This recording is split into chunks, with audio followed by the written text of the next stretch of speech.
Assalamualaikum warahmatullahi wabarakatuh warga Skaudi semua. Ketemu lagi bareng saya Raden Ruli di Mencekam. Yang kali ini saya akan menceritakan sebuah pengalaman mengerikan ya, tentang sebuah keluarga yang tinggal di tepian sungai. Dan sungai ini adalah salah satu sungai terbesar di Indonesia. Seperti apa ceritanya? Langsung aja, ini dia Mencekam menceritakan email kamu.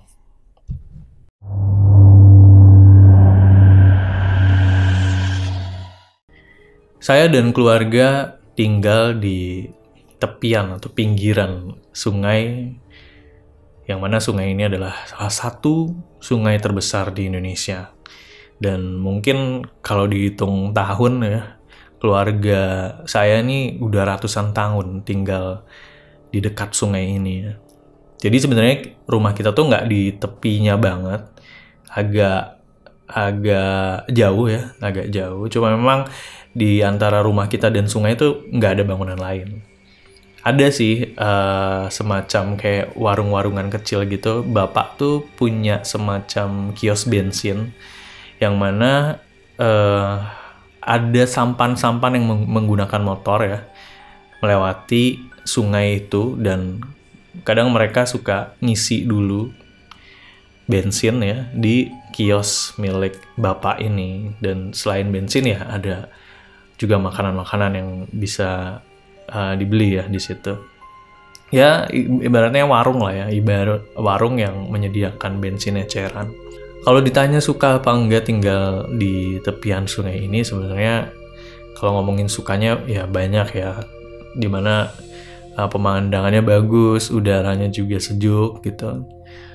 Tapi dukanya atau nggak enaknya ya mungkin ya untuk orang-orang yang masih baru datang ke desa kita ya, itu tidur di rumah-rumah di pinggiran sungai itu mungkin bisa bikin nggak tenang ya, karena tanah di pinggiran sungai itu suka goyang-goyang, terus deburan airnya juga mungkin bisa mengganggu ya. Cuma karena keluarga kita udah biasa ya, jadi ya biasa-biasa aja. Nah, duka lainnya yang buat saya sedikit khawatir ya, itu adalah banyak, ya sekali lagi saya bilang banyak ya, kecelakaan di sungai. Baik itu transportasi ataupun anak-anak yang hilang. Bisa jadi tenggelam atau ya nggak diketemukan gitu ya jasadnya. Rumah saya ini cukup besar ya bisa dibilang ya, karena memang tanah di daerah itu pada masanya murah-murah ya. Jadi ya dibangun rumah dengan lahan yang cukup besar. Nah, bapak ibu saya itu bekerja di kios yang tadi ya, yang di pinggiran sungai itu, jagain warung. Jadi kalau siang tuh saya pulang sekolah di rumah, dan di rumah tuh ada nenek doang gitu ya, berdua doang. Nah, sebenarnya kalau ngomongin pengalaman horor ya, keluarga saya ini banyak memiliki pengalaman yang berhubungan dengan makhluk-makhluk di penunggu sungai ini. Apalagi bapak nih ya, bapak saya ini kan ya berjam-jam tuh ya di kios ya, yang pasti banyak banget sesuatu yang tertangkap mata bapak gitu ya. Dan ini nih saya nggak tahu ya, ini mungkin apakah terjadi juga di rumah warga Skaudi semua yang rumahnya dekat sungai gitu ya. Jadi di daerah kita tuh di sungai itu kebanyakan orang-orang yang hilang atau anak-anak ya lebih seringnya, itu kebanyakan orang-orang baru pindah atau lagi main dari luar kota datang gitu ya. Kalau anak-anak daerah situnya mungkin karena sudah piawai berenang gitu ya, jadi atau sudah tahu mana yang boleh dan mana yang tidak, jadi anak-anak daerah situ ya cenderung aman-aman aja. Yang pendatang-pendatang ini nih yang sering. Ya, itu sebenarnya hal yang aneh buat saya. Cerita pertama, ini cerita yang dialami oleh bapak. Jadi bapak itu sempat kedatangan oleh seorang pembeli yang beli bensin. Datang ke kiosnya, si sampan motornya tuh menepi, kemudian dijangkar, terus bapak naik ke atas sungai beli bensin. Nah, dilayani oleh bapak ya. Maksudnya ada yang tamu itu mau beli bensin ke bapak melayani. Dan ketika mau diambilin botol-botol bensin ecerannya, si bapak-bapak yang beli ini itu kayak orang bingung gitu. Orang bingung, terus megang-megang kantongnya. Oh, sebentar Pak, sebentar. Saya lupa ini saya bawa duit apa enggak ya, takutnya nanti ketika bensinnya udah dimasukin ke motornya gitu ya, malah nggak bisa dibayar nanti. Akhirnya si bapak-bapak ini kembali lagi tuh ke sampannya, turun ke sungai. Nah, terus bapak saya nunggu kan. Nah, itu si bapak-bapak yang beli itu nggak balik-balik lagi. Bapak-bapak yang beli bensin itu perawakannya ya kurang lebih 175-an lah ya. Terus kemudian badannya agak gemuk, perutnya tambun. Nah, kalau bapak sih nggak kenal ya, mungkin dari desa seberang gitu. Cuma yang jelas karena sudah 15 menit nih si orang itu nggak balik lagi. Sampan motornya sih ada di sungainya. Akhirnya bapak saya tuh turun ngecek ke sampan motornya, kemudian ternyata bapak yang tadi beli itu nggak ada di sampannya. Sampannya ada, tapi bapak itunya nggak ada. Akhirnya bapak saya lapor lah ke RT gitu ya. Karena udah berjam-jam tuh sampan itu ada tapi orangnya nggak ada. Akhirnya lapor ke daerah kepala desa daerah situ, dan punya selidik akhirnya setelah beberapa jam diketahui kalau sampan itu milik seseorang yang tinggal di desa seberang. Dan ternyata setelah dikasih tahu, ada seorang perempuan yang menangis. Perempuan itu adalah istri dari bapak-bapak tambun yang beli bensin itu. Kenapa menangis? Karena ketika sampan itu datang ke kios bapak, itu adalah hari kedua. Hari kedua suaminya menghilang. Yang mana dicurigai hanyut di sungai gitu.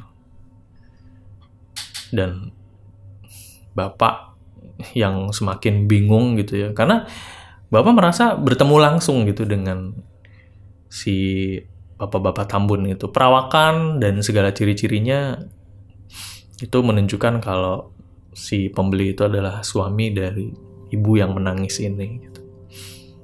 Ya, bapak nggak bisa ngebantu apa-apa, cuma bisa mengembalikan sampannya pulang ke pemiliknya ya, ke si ibu itu. Nah, kemudian itu cerita bapak. Saya juga suka ngobrol sama nenek. Nah, ini nenek punya cerita lagi nih. Jadi ceritanya ada waktu itu Lebaran, Idul Fitri, ada tetangga kita yang kedatangan tamu dari entah kota mana gitu ya. Yang jelas di rumah tetangga kita ini jadi rame gitu. Nah, suatu waktu di hari yang kedua gitu ya, saya lagi duduk di belakang rumah. Saya mendengar tetangga kita tuh lagi rame-rame gitu lah ya. Ya mungkin orang-orang yang sudah lama nggak ketemu gitu, akhirnya ketemu lagi. Kemudian ada salah seorang ibu yang yang kita nggak kenal gitu ya, mungkin tamu dari tetangga kita atau saudaranya itu datang ke rumah kita nih. Saya di rumah cuma berdua doang, saya sama nenek. Kebetulan ketemunya sama saya dulu. Terus si ibu itu bilang, ngelihat anak kecil nggak ya usia 3 tahun? Saya bilang, wah, saya nggak lihat. Dari kemarin nggak pernah ada anak kecil main ke sini.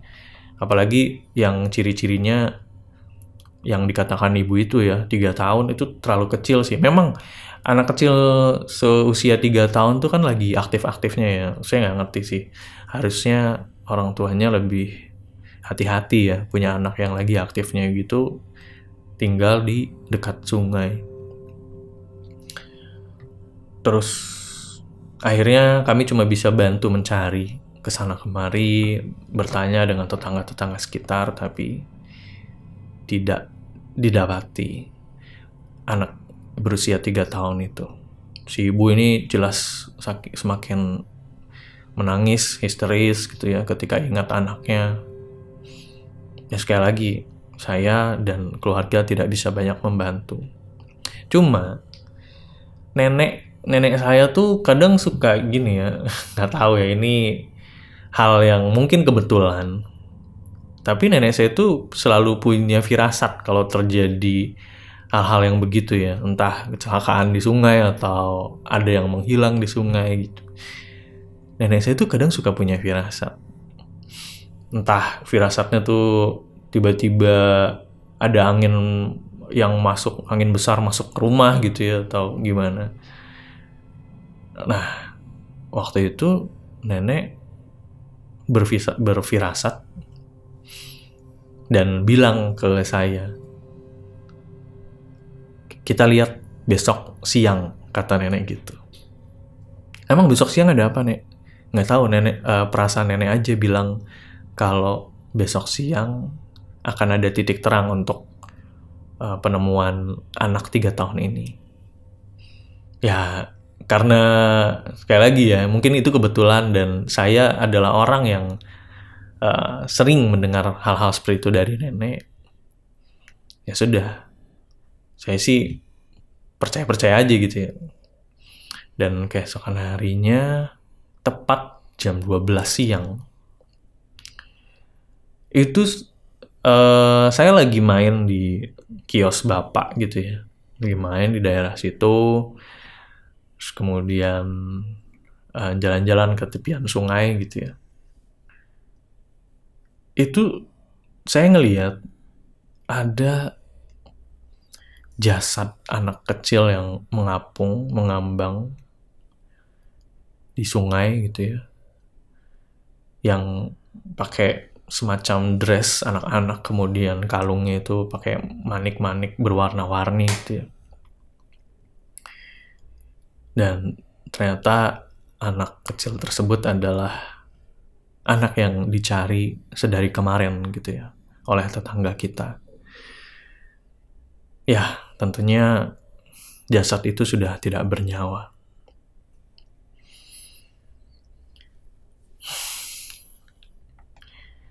Dan masih banyak sebenarnya kejadian-kejadian yang lainnya ya, yang kadang di luar logika gitu. Dan entah itu cerita nenek atau cerita bapak. Yang jelas saya sebagai generasi kesekian cuma bisa percaya sama Allah gitu ya, cuma bisa berserah diri kepada Allah, berbanyak ibadah, terus ya apapun itu berbuat kebaikan gitu ya. Dan apapun itu yang menyebabkan kecelakaan atau kejadian-kejadian yang di luar nalar ya, mungkin itu sudah kuasa Allah. Itu dia untuk episode mencekam kali ini. Jangan lupa ya buat warga Sekaudi semua yang punya pengalaman horor, bisa dikirimin aja langsung ke email di podcast.ceritahoror@gmail.com. Dan jangan lupa di subscribe, di komen, di share untuk teman-teman yang lainnya juga yang suka cerita horor ya. Saya Raden Rudi pamit. Wassalamualaikum warahmatullahi wabarakatuh.